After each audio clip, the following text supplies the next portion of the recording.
आज नेहमीप्रमाणे संध्याकाळी इव्हिनिंग वॉक करत असताना एक पक्षी एका झाडाच्या फांदीला कसल्या तरी धाग्याला लटकताना आढळला. त्याच्या जवळ जाऊन बघितले व त्याला हातात धरले असते कळाले की तो जिवंत आहे. त्याला हळुवारपणे बाहेर काढले. मुठीत घेऊन त्याचे निरीक्षण केले. त्याच्या गळ्याभोवती केसाचा फास अडकलेला दिसला. मग हा फास पंखांमध्ये हळुवारपणे कात्रीने काढायला सुरुवात केली. सौरभने महत्प्रयासाने कात्रीचा तो फास कापून काढला. सौरभने सर्व सफाईदारपणे व कौशल्याने ते केस त्याच्या गळ्याभोवतून काढले. मग त्याला पाणी पाजण्यात आले.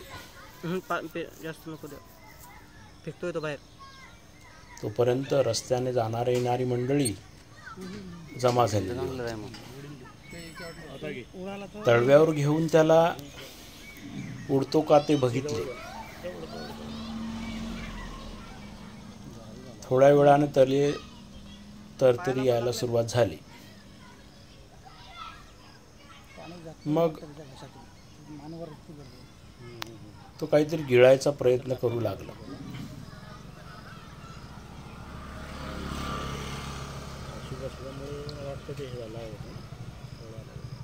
पाण्यात पिता येत नाही त्याला. वाटतं अजून एक खास भरल्यामुळे तो पाण्यात पिता येत नाही.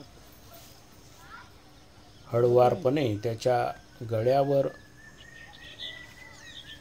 डोक्यावर मसाज केला गेला.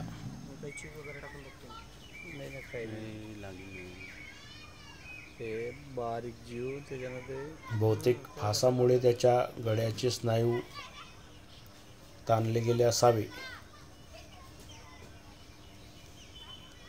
हळुवारपणे त्या डोक्यावर मसाज केल्यानंतर त्याला अधिक बरे वाटले.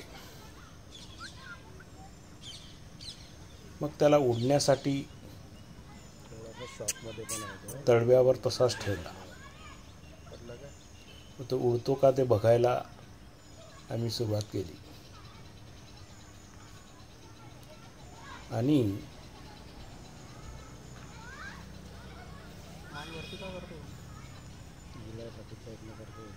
पाणी घेण्याचा प्रयत्न करतो. मसाजमुळे त्याला अधिक बरे वाटले असावे. फाशी बसल्यामुळे हे ज्या मसाला आहे ना दाबल्या गेल्या गिळता येत नाही पाण्याला. सौरभचे प्रयत्न चालूच होते. आणि ते ऐकवाय करत असेल ना ते खूप असं झटझट. मग थोड्याच वेळात तो भुरकन उडाला. एका झाडाच्या फांदीवर जाऊन बसला.